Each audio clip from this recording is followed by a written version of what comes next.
Welcome to Resilient Schools. Today I am so excited to have Dr. Elaine Harper on the program. She is an experienced teacher, counselor, and leader in the areas of education and mental health. Dr. Harper is the former Educational Services Director for Positive Education Program in Cleveland, Ohio. She serves people by teaching, facilitating, coaching, and mentoring individuals, teams, and schools and organizations who work with children and adolescents presenting emotional and behavioral challenges. Dr. Harper earned her doctorate degree in urban education with specialization in learning and development from Cleveland State University, and her doctoral research centered on emotional learning and bibliotherapy. Now, bibliotherapy is an area that is really fascinating, and Elaine, welcome to Transformative Principal First. I'm so glad you're here. Thank you so much, Jethro, for having me. It's great to be here. Yes, can you give us a brief idea of what bibliotherapy is? Because it's something that I hadn't heard about before I met you. Excellent. Well, bibliotherapy comes from two Greek words, biblio, which is biblio, and therapevo, which means to heal. So essentially, bibliotherapy is using the vehicle of literature and books to heal around different issues, whether they're clinical issues or developmental issues. Yeah, I love that. And I know the power of healing through literature, and I think that it's so powerful. So many lessons we can take away from things that we read and how they impact the characters and how we can apply them to our lives as well. And that was one of my favorite parts of being an English teacher, is being able to talk about those things with kids as we studied things. So we're not going to talk about bibliotherapy today because we're going to talk about some other stuff. And one of the things that you mentioned to me is that change is loss. And when I went to a conference recently, they talked about really not just recognizing that that's the case, but actually celebrating the things that we lose. And I was talking with a teacher who was taking over a class in the middle of the year, and it was really challenging. And I said, because I went to this conference and learned it, I said, you really should take the opportunity to celebrate and appreciate what that teacher had done with those kids for the first half of the year. And I said, you don't need to have any ego in it, because it's not about you. It's about giving them space to appreciate what that woman has done. And even though it's awkward that she's not there anymore and all that, it's still important for you to do that. Why is change being lost such a big deal that we often overlook? I think that it's not really in the forefronts of our mind that anytime we're looking to change, whether it's how we practice our leadership or our organizations, our schools, our initiatives, that the fact that when you have to change something, you figure you just have to change it. But behind the scenes, what's happening is, in order for the change to happen, we have to lose something in the process. Yeah, that's really insightful. And I like how you bring that right to the front, that in order to change something, something has to be lost, because otherwise it wouldn't be change, right? So this is something that there are a lot of things that we do in education. We talk about change management and things like that. But why don't we pay more attention to the other aspects of change and leadership in education? What's preventing us from getting there? I think there are so many competing priorities right now, Jethro, that we've got academic programming, we've got curriculum, we've got test mandates coming from the state, and different types of compliance issues coming from Ohio or whatever state Department of Education you have, that it sometimes unfortunately gets moved to the back burner. Yeah, so you talk a lot about this idea of having a secondary expertise as a school leader on mental health awareness. Can you tell us a little bit about that? Sure, absolutely. As principals, when you and I went to principal school, there really was no part in the curriculum that talked about how to bring mental wellness into your schools and how to recognize trauma and how to work with discipline from a restorative practices point of view, those are not typically things that we're learning in principal school. So right now, I think there's a need because of the context, not only because of the pandemic, because that's really exaggerated the existing problems previously, but we need to bring that information, that education to instructional leaders so that they can manage all that's happening in schools right now. Hmm. Yeah, and there is a lot going on in schools. There actually always has been going on a lot going on in schools, That's and right. this need has been there for a long time.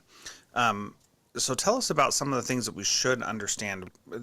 The challenge is whenever I train schools on trauma, or as I call them, resilient schools, a lot of people are concerned about walking out feeling like they need to be experts in that field. And that's not what you're saying, though. You're not saying that you need to be an expert, that you need to have a secondary expertise. What's the difference between being an expert and having a secondary expertise?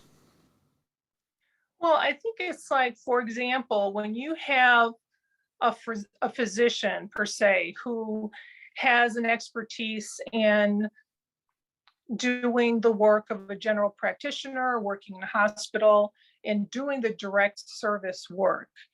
When that individual, say, when that physician moves to a different position and they become now the supervisor or a chief of a department, they may not have learned the leadership aspect. They have the technical knowledge around their position and what they do, but they've never been trained in that other expertise, which has to do with leadership and knowing how to motivate teams. Yeah, this is really fascinating because there is a technician aspect to our work as school leaders, and then there is a leadership aspect to our work as school leaders. And every school leader knows that if you haven't been a teacher, then you don't have credibility with staff, and you have to work hard to build that credibility. 100%. And the challenge there is that with that credibility, you're really good at the technician stuff. That's what teachers want to hear. But then if you're also not good at the leadership aspect that you brought up, then you're going to be sunk as well. Mhm. What are your thoughts on that? I think you're absolutely right. There is tremendous power in having the leader having been a teacher, because it's really hard for teachers to look to a leader that doesn't have the credibility of having been in the trenches, as they say. So it's really important. Tell us about how you go about learning these other things, because they don't come naturally. They don't always teach them in our graduate programs. So how do you suggest people learn them in a way that is actually attainable and not just going and getting another degree, right? That's not the purpose here. Absolutely. We're not trying to get another degree. Nobody has the time or money to do that right now. So, but I think that there are ways where, through coaching, through mentoring, through professional development, there are some key pieces of both trauma informed care and leading in a trauma informed way that can help principals be able to bring this into their Hmm. knowledge base, and develop expertise in that. So there are essentially three areas to pay attention to, for the leader to pay attention to, that can enhance and really elevate being an effective principal. The first thing, we have students, we have staffs, and we have systems, right? All of those things make up the little universe of a school community. So with the students and paying attention to the students, knowing what trauma informed teaching looks like, what does that mean? What does trauma informed teaching practices mean? What does social and emotional learning mean? And how do we bring those things as part of the instruction for students? So that's the first thing, is being able to hone in on the needs of the students that aren't necessarily only academic, but also have to do with their mental well-being. Yeah, let's talk about that for just a second, because trauma informed gets bandied about quite a bit, and there's a lot to it, which involves understanding the brain, understanding trauma, understanding stress responses, and all that kind of stuff. Is it necessary to know all of that to be a quote unquote trauma informed teacher? I think being a trauma informed teacher or being a trauma informed leader is an ongoing process. It is not going to a 1 hour workshop and then checking off the box and saying that you are now trauma informed, whether it's for your teachers or principals. It's an ongoing process of learning and growing, and sometimes, trying things, and sometimes they work, sometimes they don't, but that's how we develop our experience and find what works best. Yeah, I'm so glad you mentioned that because it is about personal improvement. It's about personal growth and getting better. And you and I have both seen teachers who've had zero trauma informed training and are trauma informed educators, right? So Absolutely. it's not about attending a specific training. I believe it's about having a mindset and a belief system that you can continuously learn and adapt and meet the needs of the people who are in front of you rather than, adopting a system or something like that. Absolutely. It is a mindset, it is an approach. So it's not just a program that you drop in, like you said. So, trauma informed, according to SAMSA, which is the Substance Abuse and Mental Health Service Administration, they're part of the US Department of Health and Human Services, and their mission is to lead public health efforts to advance behavioral health of the nation, essentially. So SAMHSA has a very well-known definition for trauma-informed care that includes four pieces. They're referred to as the four R's. So the first is to realize that you need to realize about trauma and how it affects people and groups. So that's a piece of being trauma informed. The second piece is that you need to develop recognition of the signs of trauma. So the second R there is to recognize. The third R is to respond, including having responsive systems in place when you recognize and realize trauma has happened. And then the fourth R, according to SAMSA, is that we need to resist re-traumatization in what we do. Yeah, that's good. And that is certainly helpful to give people an understanding of what that is. I appreciate that. So we talked a little bit about students. Let's talk a little bit about staff and what that looks like. That's one of the other areas to pay attention to.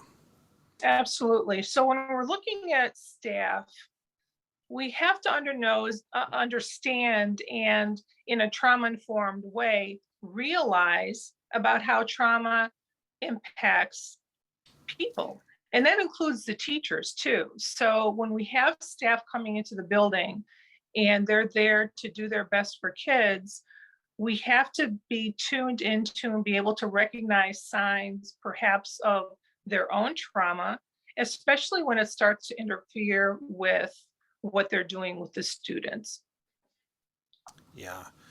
And recognize their own trauma and then also give them tools to be supported as well. And that is easier said than done sometimes. And sometimes that's very challenging to know how to support someone who's struggling with that and how to make them feel safe and be able to respond to that.